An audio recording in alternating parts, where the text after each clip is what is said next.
on in a free no pay go pem no krompa mu free no so pay mu don so kono emba ene Orlando Ade Agudie mu sembeba sano pay ya trasie yehwe nsem na Omanhene John Dramani Mahama akopie mu New York na Ede anti na wakopie mu New York the 80th United Nations General Assembly meeting and the Omanhene Yaw na Ghana for bebre yehuja no na chase ye mano akwaba ne ade kama and no na etwagu na mo hye no fe na His Excellency the President akodru na okodru hono mo no na ese manu nhia mu so ekoso First Lady na ne hokani Lordina Mahama na mamene trend pa. And now I hear a passionate appeal for collaborative effort to create a peaceful world with opportunities for growth. Yentie Lordina Mahama. Kani Lordina Mahama. Na mamene trend pa. And now I hear a passionate appeal for collaborative effort to create a peaceful world with opportunities for growth. Yentie Lordina Mahama. Kani Lordina Mahama. Na mamene trend pa. And now I hear a passionate appeal for opportunities for growth. From different nations and cultures, but we are united by our shared faith. Through prayer and collective action, we can create a world where every child is protected and empowered to achieve their full potential.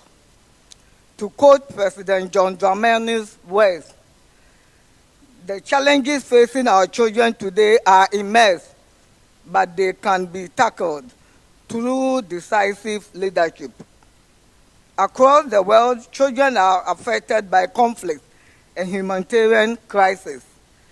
The UN estimates that hundreds of thousands of children are caught up in armed conflicts. A significant number of children are in Africa, where they are robbed of their childhood, forced to fight, and go through terrible experiences. These are precious lives, destroyed by circumstances beyond their control. When nations fail to focus on policies that safeguard the home, strengthen communities, and nurture the youth, it is our children who suffer the most. When conflicts erupt, they are the ones who lose parents, siblings, homes, and dreams, and carry emotional scars.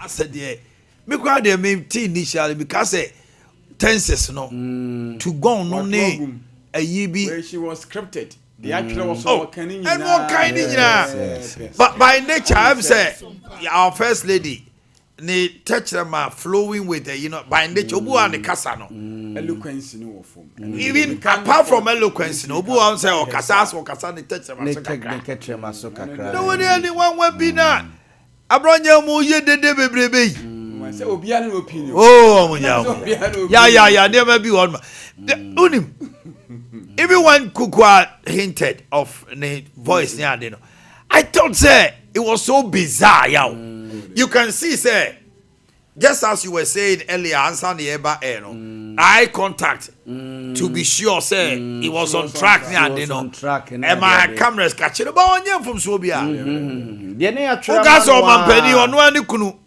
ebrebi or eye contact and can sit right.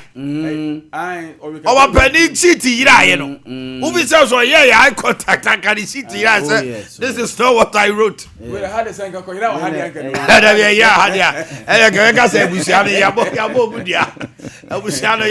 know, a script, but the woman spoke well.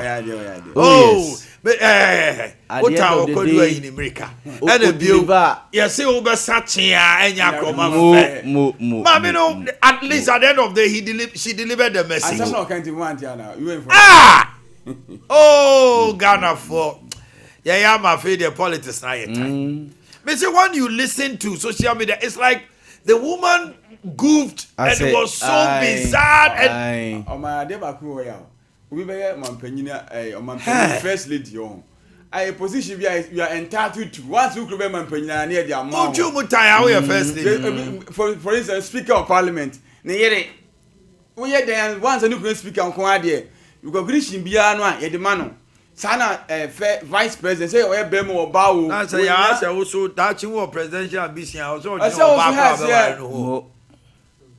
Inti na so ahwa say bebrena involve omo yerenom e wo mo campaign say be used to public speaking so yes na amana sa courage and confidence and say me be kuta di brena e meye wade foforo because go share ayi say Baumia Samira Baumia ne ko gina ha ana say Gloria Rebecca Kufu also obi o ha by nature Rebecca Kufu ono ne papa former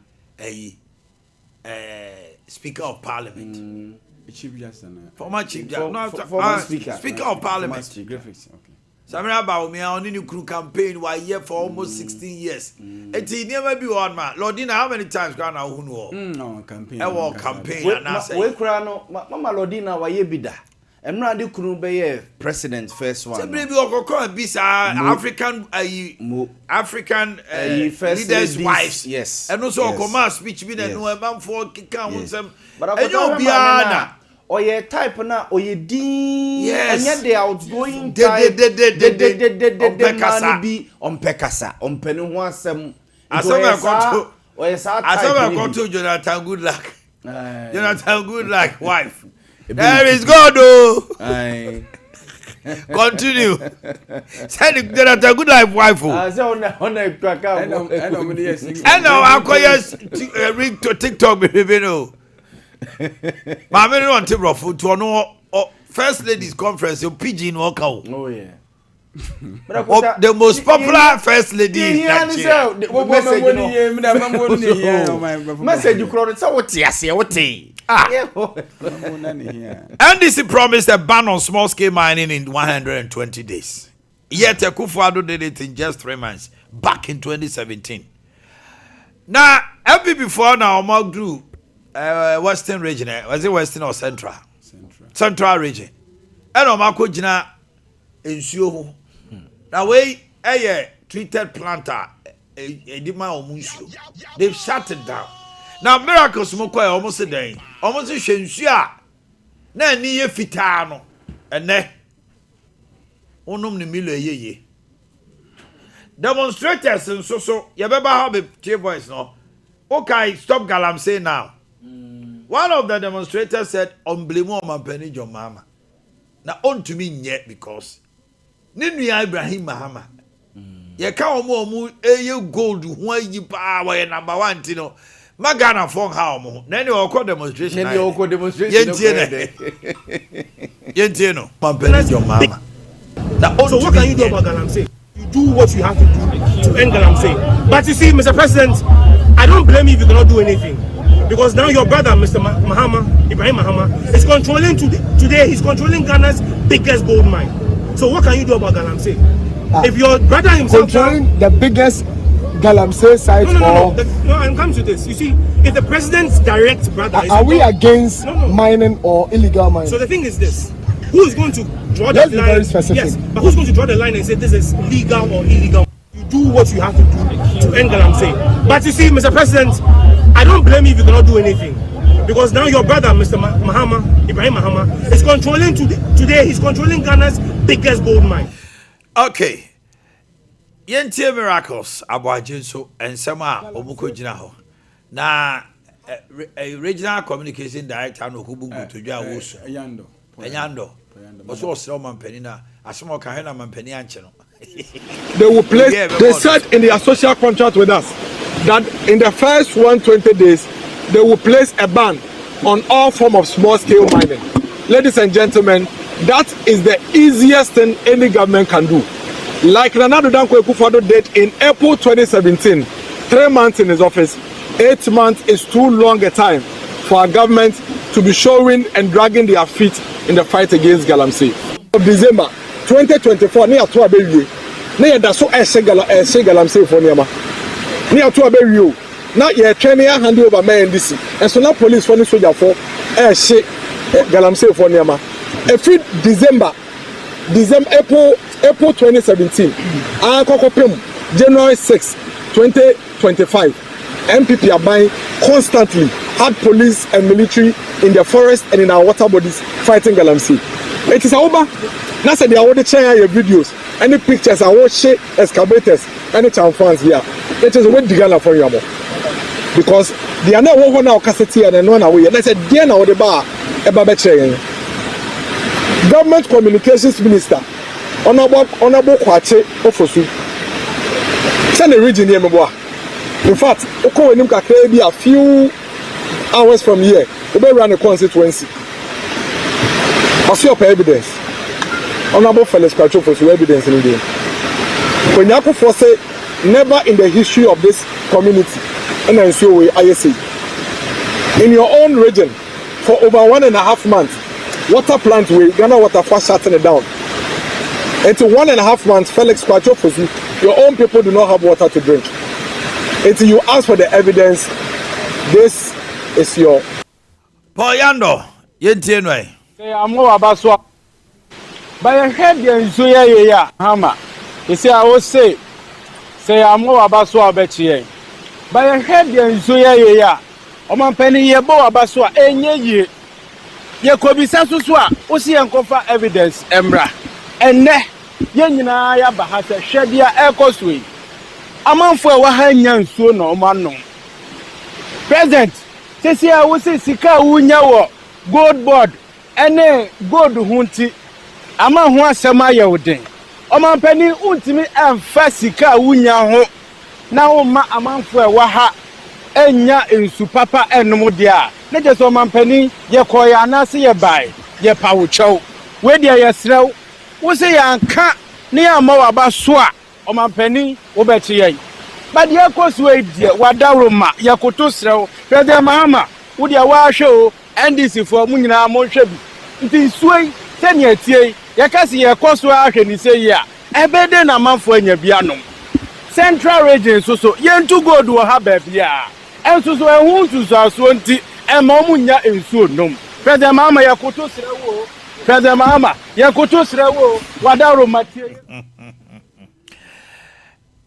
Bantoma for at the MPP for esanse yewura senso Boakye se da bi wo muntumi ntena sa atokuro bi ma na ehye kire ho no mu na sa enti wasi constituency office aye ni monyam hye na waye no dankwa buzia domo tradition no no de abo animo no mampani John Ajekumkufo ene o mampani dada o mumienu nyina adada fo no mienu no o mu de o mani monyam kota kire ye hwe de ekoso ye ntie kakra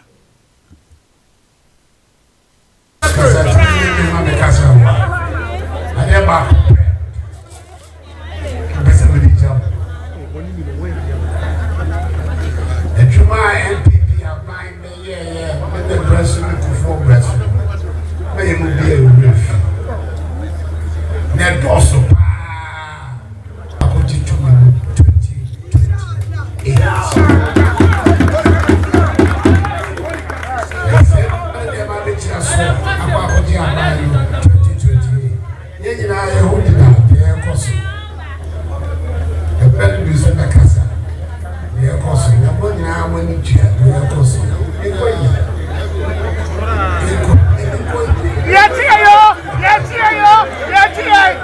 Nanakata Mahama no nyai. Nanakata Mahama.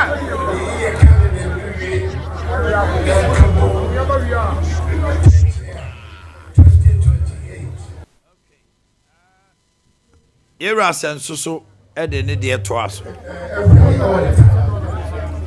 Now the party is so the only part, at least the last 2 elections, I'm sure in the previous elections, I'm here MP, I'm monitoring you.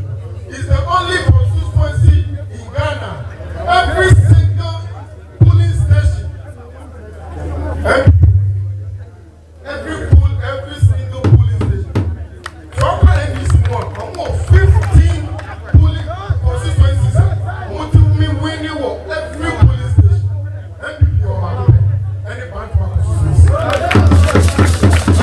area sense say every polling station NDC for 15 our constituencies for Ghana, they win every polling station. The only one MPP war a Bantama. And you was say, Omakano, Omum so. Asante, Yamre no cross, so I'm be 2-3 minutes. Don't wrap here up. Now, if you cobra, I mean, Galam say, I'm the person with the statue. I see here. It may be dream I kind from last year, October, how I say, I'm a penny being found.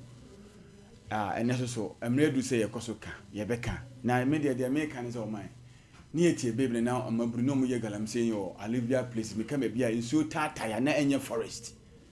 Now, for us, we are banning maybe a Mokofire and LI 2462 as I say, LI 2462. Muyi through a man for Queen Forest. Ah, you say yes, I bang by and change on Yabosum Kuni. Oh, mine. Made the American say. Sa LI 2462 Omo free hall na ya outlaw a mining in the forest reserves enon ko alone ebe boa paama yetimi akusa dey we see because nyin senka first 120 days and the first 3 months no at least senka ban nya hwe at least sa enon ko ade but I say ahonkweka ye dey ye no menti say the legal technicalities in the parliamentary proceedings in one hands and manamano says Musinam, a ma I mean who's sa. They say Yamia this will be a next month or more resume. Bobbing said when he's bring a pass some few months later no ago no. Yes, friend, one more thing. Some funny dinner, some more day now when you free war. Oh, they say now my prima make us a 1 year to me reclaim 9 for reserves. People are even challenging them. Say it's not the truth. And me say won't mean power moving because they have lost back in the operations. Right now, so you what dia emrano, samrano. Oh my, Fabra yifri ho na yankasi wa beko for reserve bia what yetua what bo man emraso. And a bebo ama we nyina konye sa pa dia. Obi a wa kwaje udi wa forest aman so ntu mining. Na ne wo step from nefri ho dia oh my. Onti ase. Etiam renti omumani nyemre enye din na LI 2462 no omo nyimfiri ho tom omo repeal say omo kanu na emwa na forest ayetugu say no because ye koko how a de man nyagro na na yabo omo ka say US for na say abenfo no omo my research report me hu say galamsey na yetu ni nye ya report ni research pia ba say nkra bi kra be wo no omo kuta deformities eduane ye die nyansa na da we mu ma ekoko ama se ko ekase kra no even say European market kra no ye koko kra no is thinking of and when na hayen ehwimo ehu enko yenya ska no na da that statement from His Excellency when he met the press was one statement nipa bebre no were not happy say oh yes it won't say ye fa kwan bi e be fa so dia ye nenso yes yenia ye betu ye go ne be nya so fa so say ye be say asase ne be nya so fa so a ye chen say Indians ne China for ba betu no mo afa ye fa so then it means that we are more interested in what we are getting than curing the mischief on the forest. A serious comment which I wasn't expecting to hear that. Now forest the more ever bomb my police for na soldier for near brako. Yeah, I mean you. And a police for no so omo pamo omo. Over kai 2 days to see ebe pamo IGP team no. Abrante ya or ye in charge of mining. Pepra. Concern small scale. Concern. 2 days to say IGP move ye kasi o mum free hon. He came out as in a chat and o catch am say mo bi an han hona in 2 days time IGP yi no ombegu no ama you see obi atimi akoye de obetimi aye na IGP how o mo dodo on any team no 2 days time ne recall o Omanhene reason he said they cannot identify between legal mining and illegal mining police for Abba Ade Akye Abia say police phone to me identify legal mine and illegal. Now I'm call no man. And ya documents on my demanding. Obi na mo no man. It's Orlando why am I tree? Now Orlando woman soon and I'm why Orlando you show any ma who ye illegal mine and Tiabechu. Na Asante Boa I shed 9 shirts where small scale mine. Proper miner. What to be that? And you come with the man on yeah, mammy too. Ade police for no more qua. Omo no any forestry for neku. Police for no sorry say. You cannot sorry say omo sorry akwa. Omo any forestry for no any Hanabisi department no Ghana the one minerals the fund for no omo no na koye sa operations no enti forestry for no enim say sa forest we de yen sign krata bia ma so bia omrem enti say we duru hono na so obi wo hono mo ye adwuma eye illegal yeah so okuta de moncler no emfemfiri hono mo enti a police for na kwa omuni forestry for no wo forestry for no na Ghana forest nyina omuni mano omunim de yagwa bia ma obi ne de enwa bi ma obi ba me de akota galam say ade we no me ba bia yaba bedo nse na no me kan say akota ye ka ye nyai aye ka ye nyai ne ye bia yaba bedo ye fa ne sa aye ka ade bia ye de politics aye bia no se ya na ye oman ne se ya na ye se ya na be ya bia ye dro ye jansuo no akota eduru wa nyame be ma ebi obeto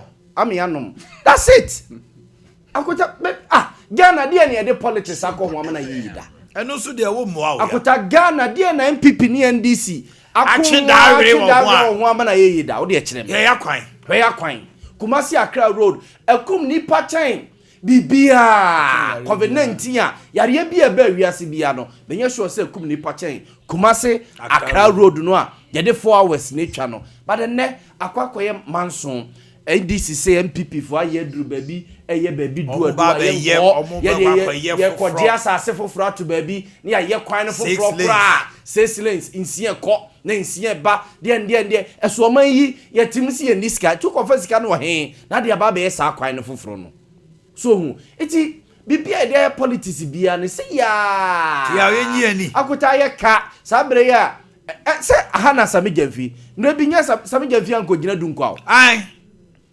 Sami Janfi anko gina du nkwa press conference. Enne ade chin ya ayi ye friend miracles ne ayi ponyando mo ko gina konyako se yesi won konyako water treatment center ya chapter da 1 month ni central region for nsuo no. O makọ gina won makọ akota o nyina score political point. O nsuo no never in the history no ma nsuo say. Video ba won ma de every eastern regional nsuo na ye say no eastern region na ndua. Akota video bi wo ho no ma omoma ye nsuo no ne tibia na ewom the turbidity yes 2020 was 2022 and enne 2025 situation nsuo no ewom video bi cover our social media no ne Facebook ni ade say ya Grace ebenwa akota me de galamsey no akota ye ka galamsey fo ya wo de hwe anwode a omo an China politicians ibinum be kojiska dia be campaign akoto obejiska omo na dia akwa campaign waba ma topic apamao na dia akwa campaign akwa win elections ya o begumedwuma and then galamsey fo ibi akwa to the extent say yo omtimi bo MP bidin say MP we de we galamsey ni we ema obekayo a MP bi wo se central region or se western region o baby na hemfo woni krom ebetwa adwan se o na se NDC mebo obedi na wo se na obi adwa nya no hwe ankosi aga akota baby galamsey no ye nyai akota ankosi aga ya entimi so nyai ne sa mate say you tag ne me asem we me de bia me ka konta de na asante ebu akin say LI12 mo friend LI2462 akota don't forget it uyi free hono na galamsey ajai anu de enye hwe ene se for galamsey de na mu no forest na si wonum na ura mu a ye illegal ene ye say yakopa say LI12 de ene ye si baabi konekoye adwuma what you say Any HM. Ade ni video na make video na nam social media na so akuna konya akuni o video na nam we say 2024 just 2024 and 2024 ne ye born anado so bo say wa anya de 2025 is video we nam and nam social media no so and boys no and anya say bia nsuo no mo boa o it's the same thing it's the same.